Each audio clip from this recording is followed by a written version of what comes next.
Salut Marie. Salut Thierry. On est en plein stage Régénère, au beau Ouais. milieu des 2 stages Régénère. Et je te remercie parce que tu t'es déplacé depuis Cologne pour venir avec nous proposer de l'exercice physique pendant ces stages Régénère.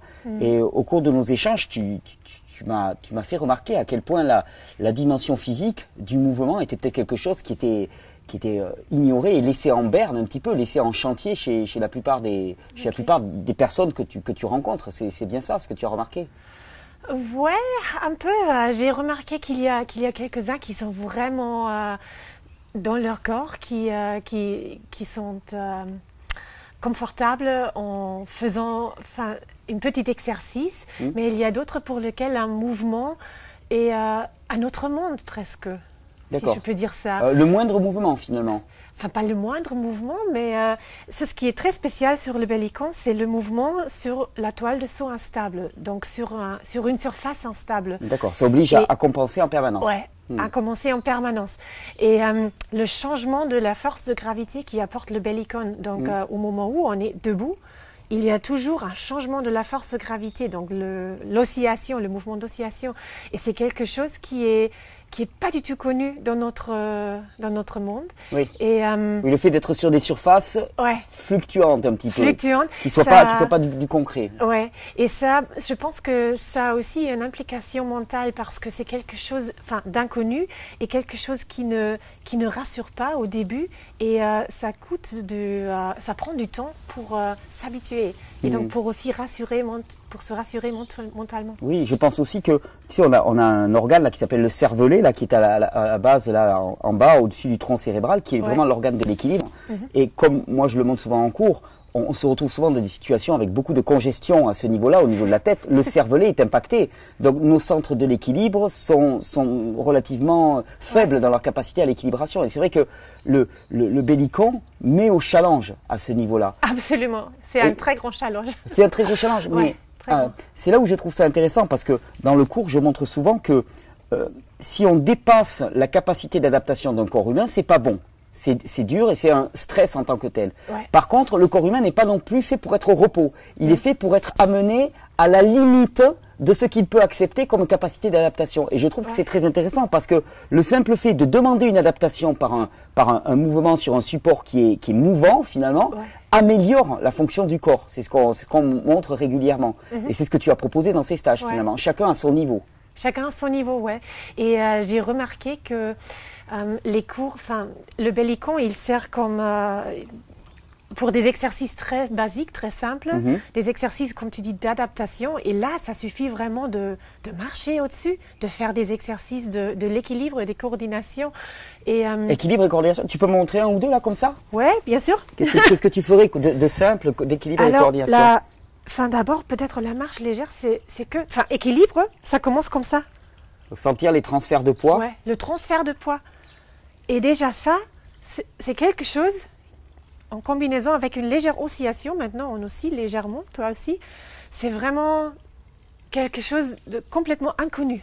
Et là, dans cet petit exercice, en combinaison avec une expiration et inspiration profonde et consciente, on peut sentir énormément de choses. On peut sentir son plancher pelvien, on peut percevoir est-ce que je suis en bonne posture, est-ce que mon sternum est en bonne posture, ma colonne cervicale, etc. Et ça donne énormément, ça offre énormément d'options pour se percevoir. Et donc c'est quelque chose qui, pour beaucoup de personnes, suffit déjà comme exercice. Quand même, dans un premier temps, en tout cas. Dans un premier temps, ouais.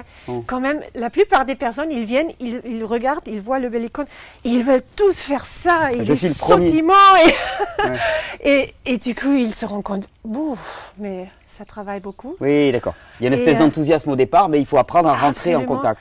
Oui, et il faut vraiment du temps pour s'habituer, et ça, ce que j'ai vraiment remarqué aussi dans ce stage, il ne faut pas faire de grandes choses sportives. Il faut vraiment d'abord s'habituer et apprendre à connaître soi-même. Comment est-ce que je réagis sur une toile de saut instable, sur une surface instable. Donc, un autre exercice de coordination, ça serait le déclenchement du poids vers l'avant, vers l'arrière. Et là, on est déjà sur un pied et sur l'autre pied. Et pour pas mal de gens, ça c'est quelque chose de très inconnu. Oui, tu disais que la position sur un pied est compliquée pour certains nombre de personnes. La position d'un pied et le sautillement d'un pied comme ça, c'est compliqué pour pas mal de personnes. Et on remarque aussi une très grande, disons, rigidité, on peut dire ça, rigidité au niveau du bassin. Donc il y a pas mal de personnes qui sont comme ça et qui ne peuvent même pas osciller. Parce qu'il n'y a pas le flux d'énergie, il n'y a pas de flux du bas. Oui, il n'y a pas de connexion. Oui, c'est bloqué à ce niveau-là. C'est bloqué. Alors dans ce cadre-là, Marie, tu nous as proposé des séries d'exercices type que je vais inclure dans cette vidéo pour 3 catégories de personnes. J'aimerais bien que tu nous en dises un peu plus. Donc tu as proposé d'abord des exercices type pour les personnes plutôt âgées. Oui. Alors, je vais mettre quelques images et puis je renvoyer vers la vidéo complète qui dure une vingtaine de minutes. Quel est le challenge pour les personnes plutôt âgées? Quelles sont les particularités? Les particularités, je vais descendre pour te faire montrer. Les particularités, c'est déjà de monter sur un bellicone de 35 cm d'auteur. D'accord, ça demande... De monter et puis la surface est instable et je monte. Oui, prendre un appui sur une surface instable. Ouais. Et ça, c'est déjà... un grand challenge. Et puis, il y a des barres de stabilisation pour pouvoir se stabiliser. Qu'on peut utiliser, oui. Qu'on peut utiliser, ouais. Et là, ça rassure bien sûr parce que je fais des mouvements et donc je peux me maintenir au cas où que c'est difficile. D'accord. Mais là, c'est vraiment, surtout pour les personnes âgées, c'est le travail comme ça, le travail de déclencher le poids. Oui, d'accord. Le travail de coordination, ça serait aussi autre exercice. Donc tu fais beaucoup de travail de positionnement, pas obligatoirement des choses extrêmement sportives, mais plutôt des travaux d'équilibre et de positionnement. Oui, de positionnement.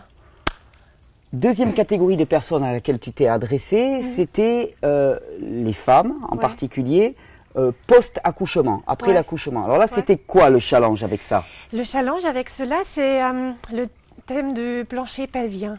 Et le plancher pelvien, par ailleurs, n'est pas surtout un thème pour les femmes, c'est aussi pour les hommes, c'est très important parce qu'on a vu que si on a le plancher pelvien pas du tout activé, on n'a pas de stabilité dans la vie, on est comme ça. Et, avec un plancher pelvien activé, on est beaucoup plus stable. Vous allez voir dans la vidéo, j'ai fait une petite démonstration de ce qui se passe avec moi si une personne me pousse, sans plancher pelvien activé et comment je suis stable une fois que j'ai activé mon plancher pelvien. Et pour les femmes, surtout avant et pendant la grossesse et après la grossesse, c'est très important d'entraîner le plancher pelvien parce que la grossesse, le poids du bébé, ça exerce vraiment une grande pression sur le plancher pelvien. En plus, le plancher pelvien s'assouplit durant la grossesse afin que le bébé puisse passer lors de sa naissance. Et donc, c'est surtout une chose laquelle nous, les femmes, doivent vraiment travailler. Et on peut travailler le plancher pelvien même pendant la grossesse et c'est vraiment recommandé. Donc les sages-femmes, moi quand j'avais mon bébé il y a 2 ans, j'ai fait des exercices pour le plancher pelvien jusqu'à la fin de la grossesse et j'ai recommencé très tôt avec des très légers exercices. D'accord, on va les sages-femmes. D'accord, on va le visionner. On va le visionner. D'ailleurs, je rappelle, je vais mettre le lien de toutes ces différentes vidéos dans la description de cette vidéo. Tout à fait. Et puis alors la dernière catégorie, c'était pour qui? La dernière catégorie, c'était pour des personnes un peu plus sportives. Oui, les sportifs, entre guillemets. Oui, les sportifs. Et tu as eu quelques surprises d'ailleurs à ce niveau-là. Les sportifs, c'est une classe, disons... Très large, oui. Très large. Il y a les sportifs comme toi et moi, donc je nous appelle les sportifs du quotidien. Et là, on est... on n'est plus au moins sportif, disons. Il y a bien sûr, et ça on va visionner aussi dans la vidéo, donc on va voir des exercices avec des balles tonifiantes, avec des bandes élastiques. D'accord, oui, de renforcement musculaire en tant que tel. Renforcement musculaire. Là on n'est plus dans l'équilibre, on est vraiment dans le renforcement musculaire. On n'est plus dans le renforcement musculaire, oui, et aussi dans des exercices type ça pour... pour faire monter le cardio. Ouais, pour faire monter le cardio, ouais. Enfin, tous les autres peuvent aussi faire ça, mais selon sa capacité. Et puis, le degré de sportivité, ça peut être augmenté jusqu'à un limite très haut. J'ai fait avec la personne ici, j'ai fait aussi des exercices, des pompes. Et ça, c'est vraiment, on peut augmenter encore la difficulté, disons. Et donc ça, c'est présent dans la vidéo que tu as faite pour les sportifs. Voilà. Ouais, donc tu as fait 3 entraînements type un petit peu, ouais. pour montrer comment on peut s'adresser à différentes catégories de personnes avec et la créativité qu'on peut avoir sur ces avoir avec des trampolines. Ouais. Mais c'est vrai que le simple fait de se retrouver comme ça à discuter, moi d'ici peu je vais montrer, je me suis fabriqué un bureau avec un trampoline, donc d'ici peu je vais vous le montrer en vidéo. Je travaille maintenant sur mon trampoline. Et tu es debout comme ça? Ouais, je suis debout comme ça et c'est très intéressant. Alors bien sûr, je fais pas des sauts à 30 cm de haut pendant que je tape au clavier. Tu es devant ton ordi. Je suis devant mon ordinateur, mais le simple fait. Mais tu bouges. Exactement. Je me suis rendu compte que j'avais l'habitude de travailler debout devant mon ordinateur. Et quand je travaillais debout sur le sol, au bout d'un moment, le fait de rester comme ça statique, au niveau de la plante des pieds, c'est très désagréable. Alors que là, de pouvoir, au niveau des hanches, déhancher tout simplement et d'avoir cette espèce de souplesse de perception sous les pieds, c'est extrêmement agréable pour travailler à l'ordinateur. Donc je me suis aménagé ça. Je le montrerai d'ici peu en vidéo. Mais c'était donc une façon donc de faire un entraînement type pour 3 catégories de personnes. Et ça, je t'en remercie. Et pendant ce stage, tu as proposé de multiples fois, puis on va continuer dans le suivant, à essayer de faire un entraînement adapté aux personnes. Pour arriver à nouveau à reprendre contact avec ce corps et avec ce mouvement. Parce que ça, c'est quelque chose qui manque vraiment. Absolument. Et la reprise de contact, ça marche pas seulement par les pieds. Enfin, les pieds sont très importants et être debout. Mais pour revenir à une posture un peu plus relâchée, le contact avec soi-même, par beaucoup de personnes, cet exercice-là était vraiment une expérience très spéciale parce que ça, c'est un d'accord, mouvement... d'oscillation. Ouais, l'oscillation, un type de bercement. Ça, c'est quelque chose, si tu fermes les yeux, tu vas expérimenter une sensation très spéciale. Et la plupart des personnes, pour la plupart des personnes, c'est pas seulement être comme ça et se bercer soi-même, mais ça réveille des souvenirs et ça réveille un nouveau niveau de contact avec soi-même. C'est vrai que c'est amusant, je réalise que ça fait quand même pas mal d'années que j'ai un trampoline Bellicon. D'ailleurs, je t'ai montré celui qui est depuis 3 ans dehors, en pleine lumière, en plein soleil. Je le sortirai peut-être d'ailleurs tout à l'heure pour le montrer. Ça prouve quand même la résistance. Et je me rends compte que dès que je l'ai eu, j'ai commencé à faire des exercices avec des poids, avec des sauts et ainsi de suite. Et j'ai jamais pris le temps simplement d'expérimenter ce genre de petits mouvements. Il y a une espèce d'obsession de la performance. Et ce que j'aime bien dans les exercices que tu proposes, c'est que souvent tu ramènes déjà à la base de bien se positionner, de bien ressentir. Et je trouve que c'est vraiment très intéressant ce que tu proposes à ce niveau-là. C'est aussi peut-être pour beaucoup de gens qui n'ont pas vraiment une affection pour se bouger. Le fait de voir un mini trampoline, c'est que je dois faire du sport. Et là, il y a un grand... un fossé.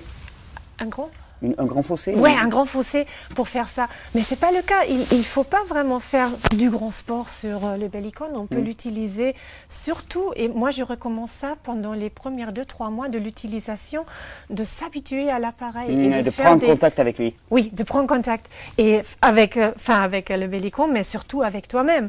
Donc de prendre contact avec ton équilibre, avec ton sens d'équilibre, avec les sentiments qui viennent lors du contact avec la toile de saut instable, avec la surface instable, et les sentiments qui sont apportés par la lymphe qui est tellement dynamisée par tout le système qui est vraiment tellement dynamisé. Ça crée des sentiments, des sensations, des sensations. Sensations, pardon.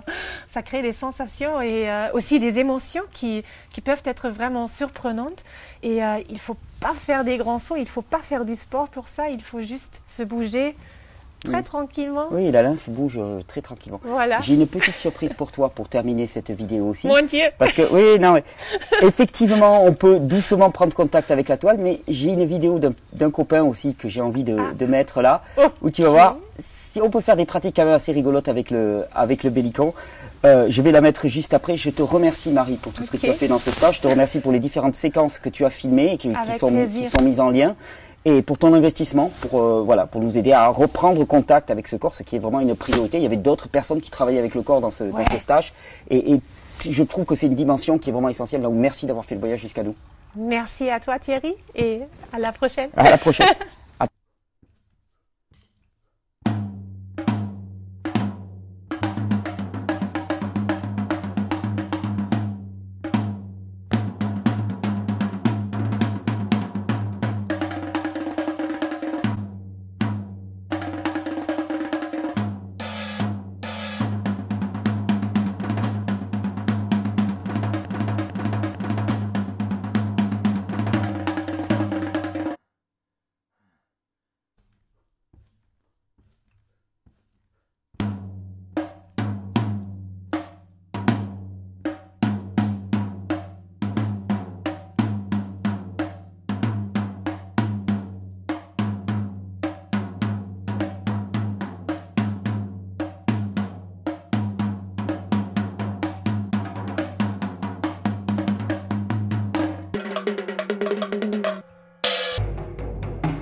Voilà, quand je te dis que c'est résistant, un trampoline.